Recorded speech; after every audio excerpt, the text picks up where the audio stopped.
Okay guys, I'm pretty much ready to start gluing after doing all the test runs and getting comfortable with how much time I have. And now is also a good time to do some final sanding and touch-up work. Now that I'm under the lights inside and I can examine these pieces, I was able to pull them out and do any touch-up work there or on the, this is the time to go ahead, because it's going to be hard to reach inside and especially get the Duratex pattern if you're going with Duratex in some of these spots. So now's the time to do all your touch-up work. So the important thing to remember, because I have these fairly tightly fitted in these grooves, is I went ahead and numbered them. You can see 1, 2, 3, 4. So I knew which groove when I took them out to go do any touch-up work.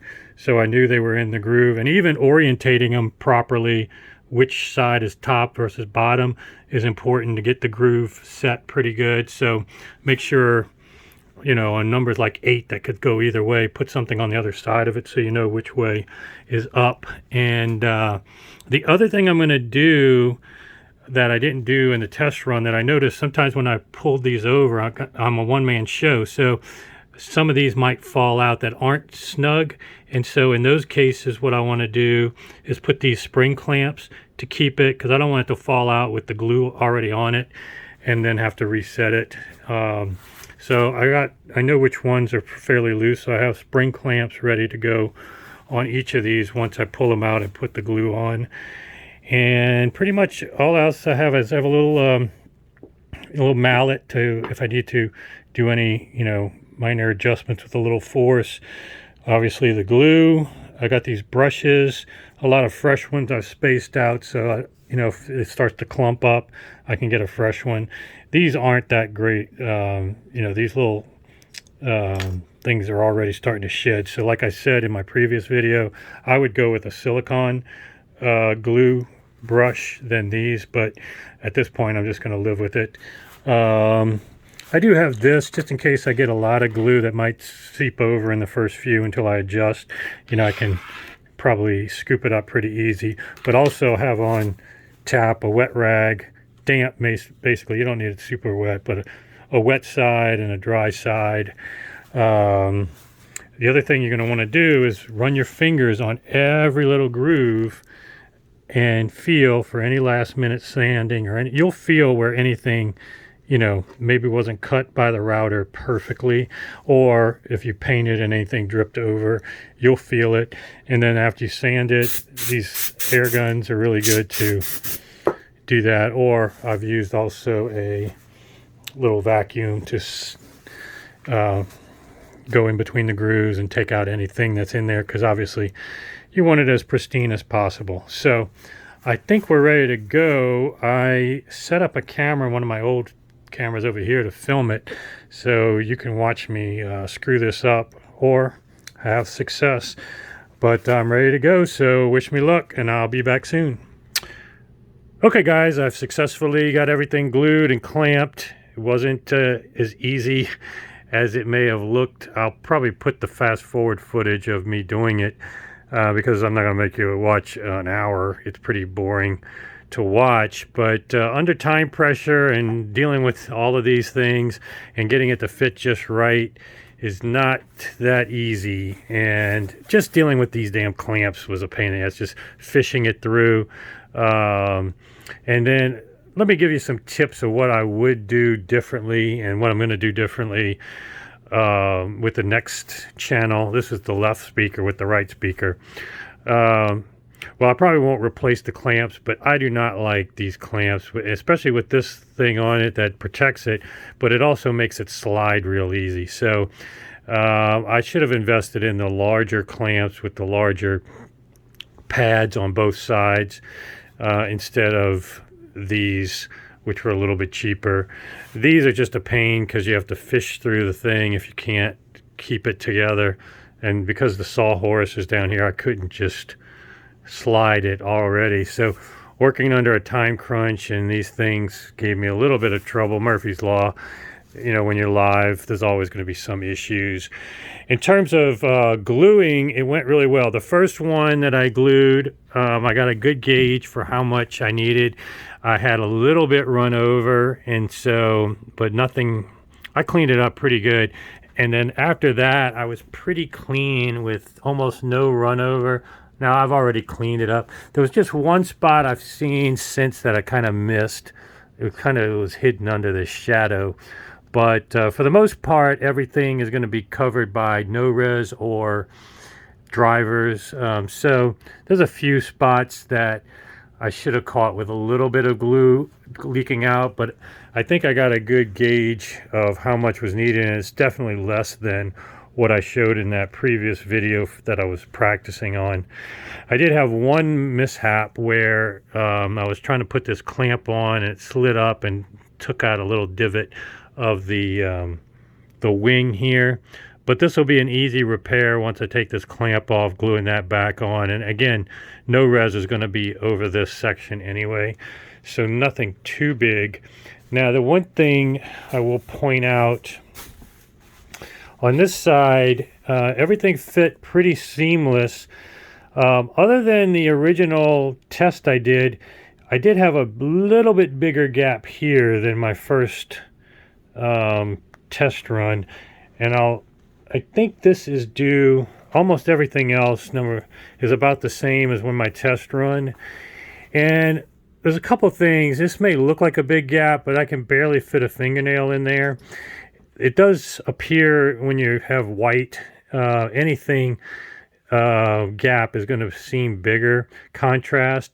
And just the extra thickness of this over this is kind of giving a shadow effect over this gap.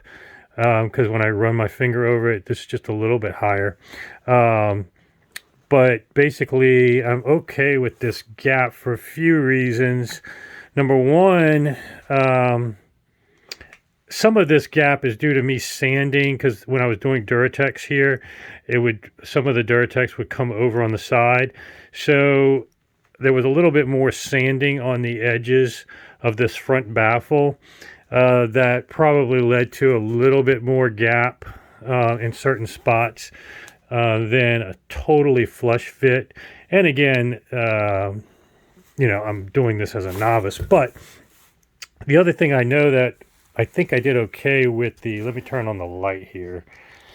I think I examined the groove itself, and I think, you know, everything is super flush, you know, except for the extreme end so this could have just been due, like I said, to my sanding. And then also one thing where it's just a little bit thicker here, probably in hindsight, I examined the wings back here. This one could have slid out just a tad, and probably I could have tapped it in a little bit better with a mallet to push it in, and maybe that would have increase the angle just a tad more. We're talking about, again, fingernail length to you know, get that gap even smaller.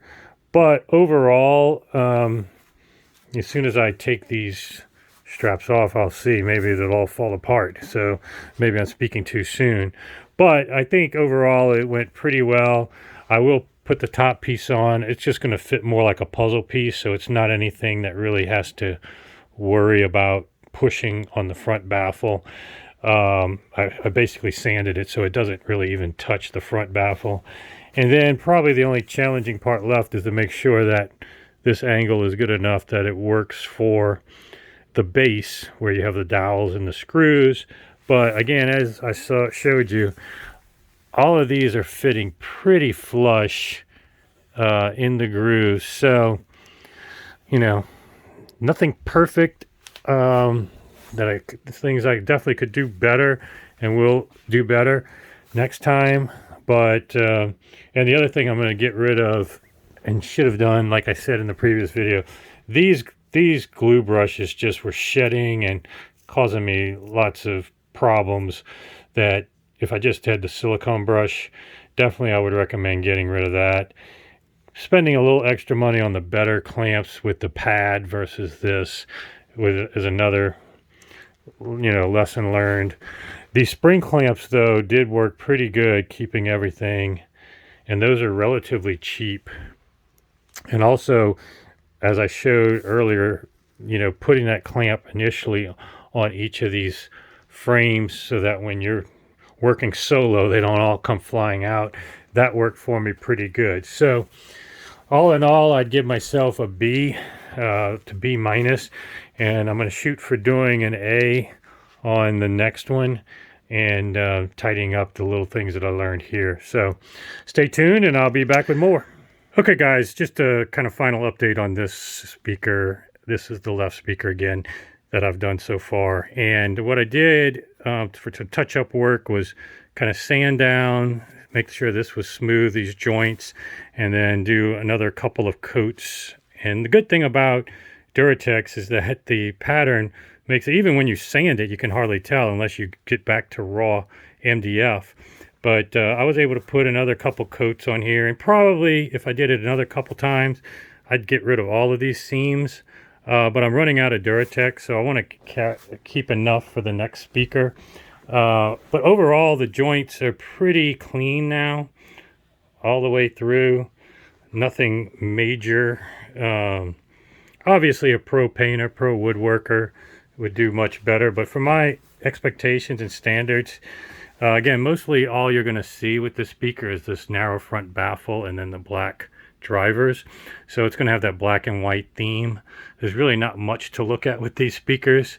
So it's not going to win a beauty contest anyway compared to like MBLs and some of these beautiful cabinets that you'll see with Rockports and Burmesters and all these other ones. So I got to be realistic there. The base, I should have probably put that on when the glue was drying, but luckily the dowels and everything fit in such that I didn't have anything warped or out of whack where this wouldn't have fit. But I'll probably do this when I do the gluing next time instead of after the fact. But that worked very well. I didn't glue it. I just basically used the dowels and the screws in case I ever wanted to change the base or whatever.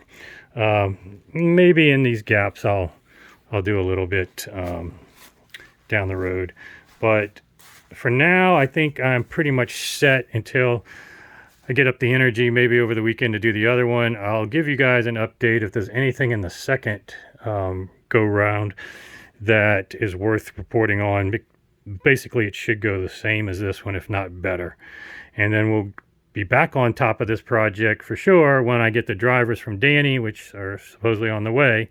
And we'll talk about putting those in and the crossover and the wiring, which probably will be another minor headache, but we're getting close, guys. So hopefully this is helpful. If so, subscribe, sign up for notifications, and I'll see you back here soon.